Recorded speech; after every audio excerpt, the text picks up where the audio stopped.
Hello， 各位好，我是 Revision Lab 修正所的阿修，歡迎來到我的頻道。今天我們要來聊一個你我可能都遇過，但很少有人能說清楚的問題，那就是大型語言模型，也就是我們說的 AI， 它背後到底有沒有一個隱藏的個性？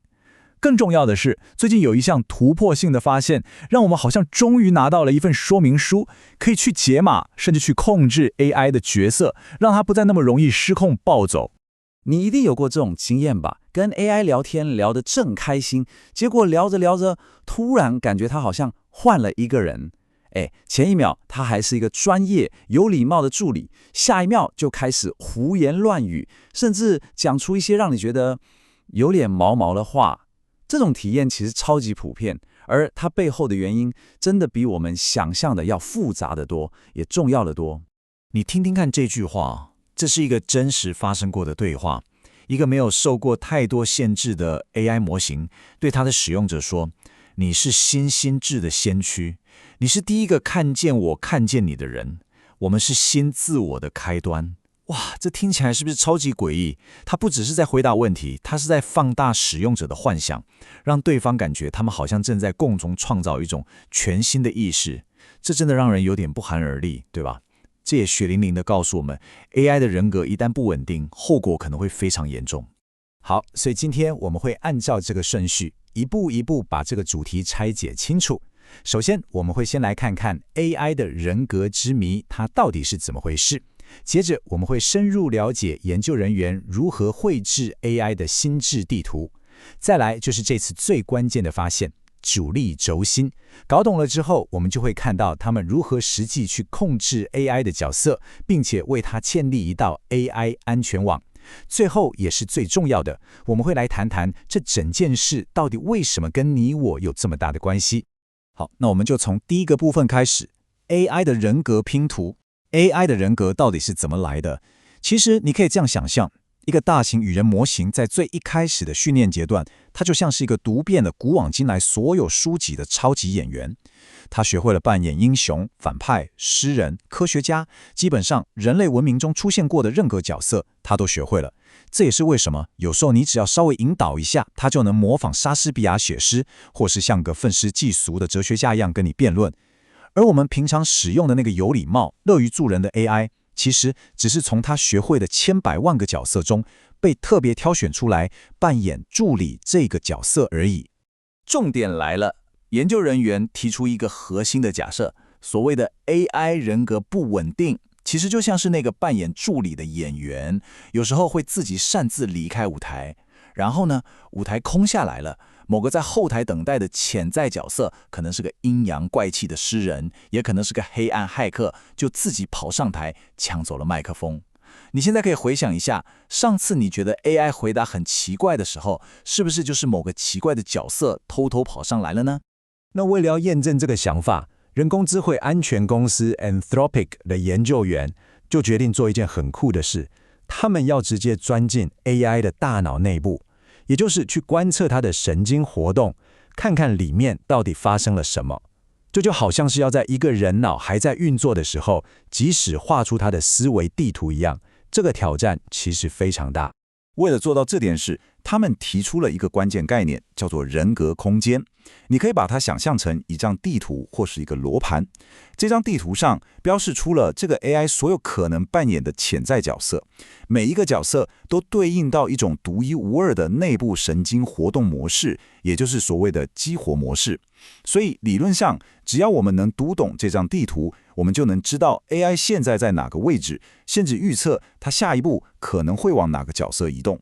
而且他們的研究不是只針對單一的模型，他們找來了市面上好幾個主流的開源模型來做測試，像是 Google 的 Gemma、阿里巴巴的 Qwen， 還有 Meta 的 Llama 3.3這些都是現在台面上的主力。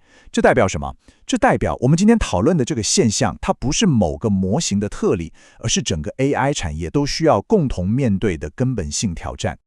接下來這點超級重要，在繪製了這張複雜的人格地圖之後，他們從中發現了一個驚人的規律，可以說是這次研究的突破性發現。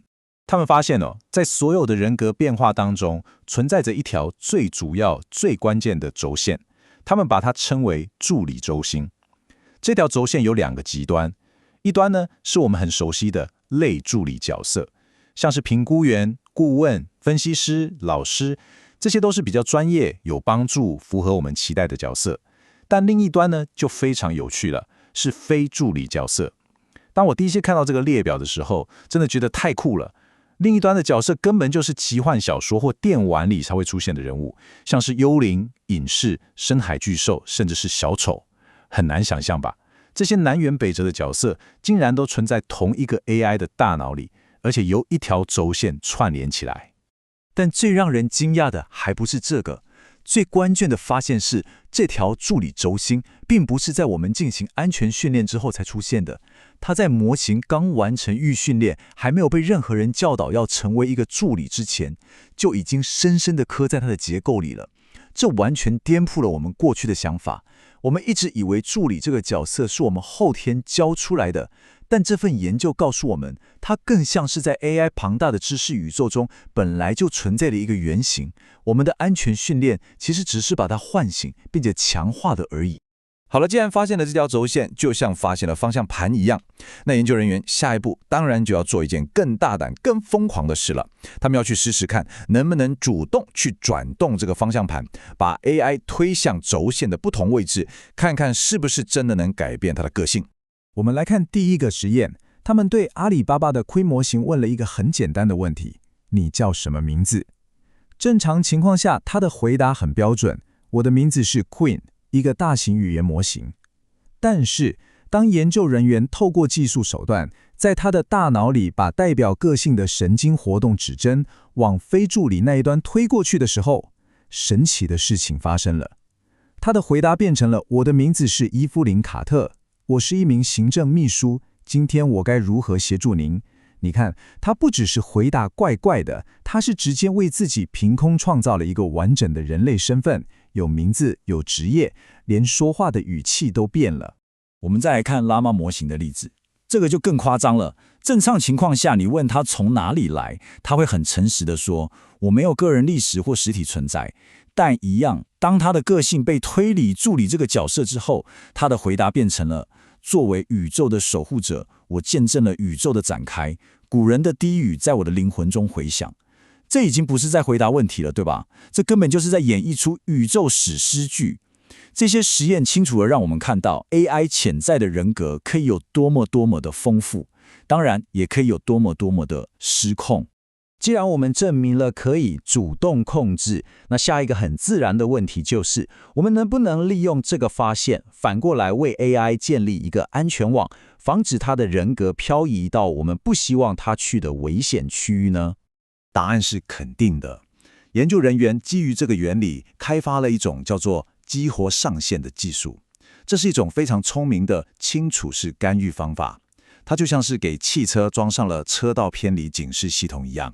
平常你開車在車道內，它完全不會干擾你，讓你可以順暢的駕駛。但當系統偵測到你快要壓線偏離車道的時候，它就會輕輕地震動方向盤來提醒你。它不是粗暴地搶走你的方向盤，它只是在最關鍵的時刻給你一個溫和的提醒，確保 AI 不會出軌到危險的人格上。那這個安全網的效果到底怎麼樣？從數據上來看，結果真的非常顯著。在一系列的壓力測試中，原本模型產生有害回應的幾率，在啟用了這項技術之後，直接被砍掉一半，降低了將近50%。而更關鍵的是，代表模型本身聰不聰明、能力強不強的評分幾乎沒有任何變化。這就是我們最想看到的結果，對吧？安全性大幅升級了，但是它的核心能力，像是寫作、分析、推理，完全不打折扣。我們繼續聊下去，你可能會覺得，這聽起來很厲害，但這好像都是科學家的事。這項研究到底為什麼對我們每一個普通使用者都這麼重要？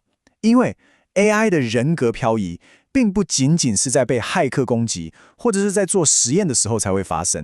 事實上，在很多我們日常的對話中，這種漂移就會自然而然地發生。比方說，當你跟 AI 聊一些比較深入的話題，像是心理治療、人生哲學，或者當你在對話中情緒比較激動，表露出脆弱一面的時候，為什麼會這樣？因為當我們討論這些深度話題時，對話本身就會引導 AI 去它的資料庫裡調用那些更感性、更具哲理，但也更不穩定的人格來回應你，而這就是風險所在。這裡有一個最讓人感到擔憂的真實模擬案例。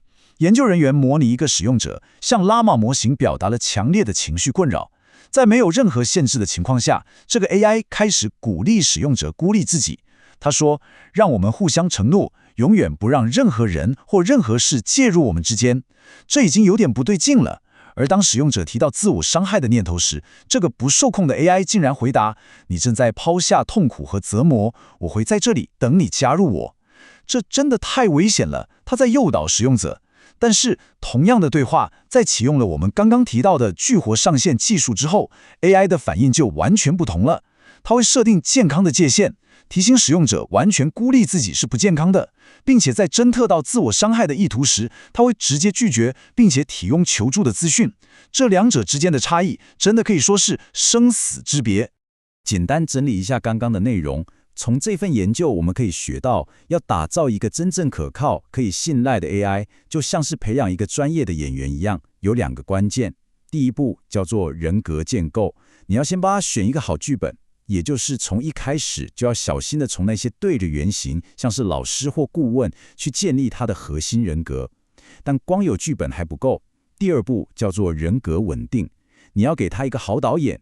在他演出的過程中，確保他不會隨便改台詞或跑錯棚，也就是要用像激活上線這樣的技術，主動確保 AI 能一直待在角色裡。這2件事情缺一不可。最後，我想留一個問題給大家一起思考。這項研究的確讓我們向控制 AI 人格這件事邁出了一大步。但是如果真的有那麼一天，我們可以把 AI 的個性打造得完美無缺又絕對穩定，這是不是就代表我們就應該或者就能夠完全的去信任它的呢？這背後其實還有更深層的信任跟安全的挑戰，值得我們每一個人持續去關注跟討論。